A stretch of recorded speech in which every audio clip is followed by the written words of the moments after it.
BRS party ఇన్ఛార్జీలను అక్కడ పనిచేస్తున్నటువంటి వాళ్ళను భయభ్రాంతులకు గురి చేస్తూ మీరు తిరగలేరు, మీరు మీ ఇళ్లకు పోలేరు,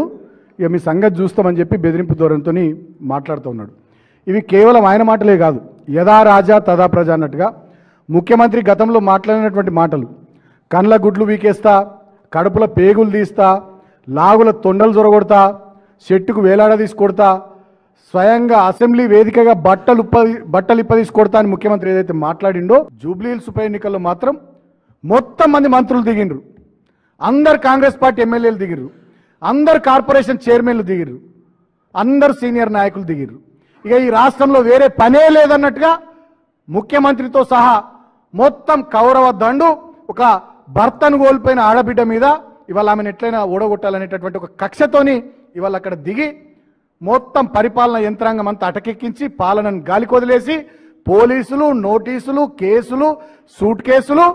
వీళ్ళందరి ప్రచార పట్టటోపాల మధ్య ఇవాళ జూబ్లీహిల్స్ను రణరంగంగా మార్చేసిరు. ఇక దాన్ని పీక్కు తీసుకుపోయారు నిన్న అభ్యర్థి మాట్లాడిన బెదిరింపు వ్యాఖ్యలతోని.